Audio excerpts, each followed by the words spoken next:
Splash, le groupe montréalais Asexuals et leur nouvel album Fish Joy. C'est un des rares groupes rock alternatifs québécois à survivre aussi longtemps. Le groupe existe depuis quand même 1983 et j'avais quasiment peur. À un moment donné, je me suis demandé, il existe encore? Parce que ça faisait 5 ans quand même qu'il n'avait rien fait depuis Exile from Floontown.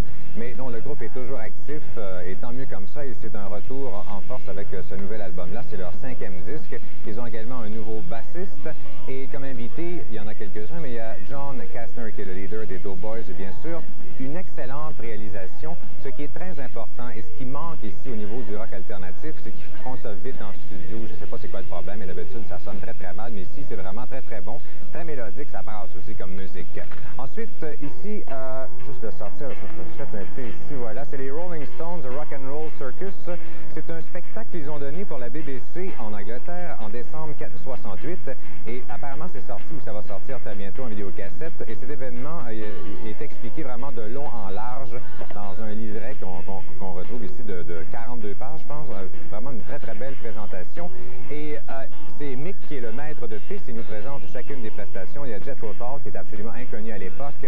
Il y a aussi Eric Clapton de Who, Taj Mahal, John et la charmante Yoko Ono, Marianne Faithfull, un peu plus belle que Yoko, et les Stones qui font quand même 6 chansons. Et la qualité sonore est vraiment surprenante, excellente. Si vous vous intéressez à cette période, c'est vraiment un must.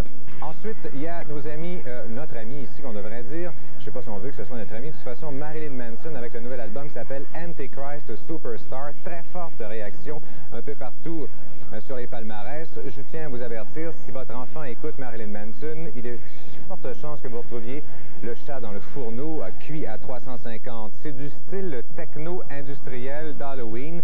Marilyn joue vraiment à faire le weird. Moi, ça m'énerve énormément. C'est de la copie de Trent Reznor, de Dave Ogilvy, de Skinny Puppy. D'ailleurs, c'est eux autres qui ont réalisé l'album. Moi, quelqu'un qui tripe sur sa merde, son pipi, là, ça me dit vraiment pas grand-chose comme musique. C'est très adolescent. Il y a quand même une couple de tunes passables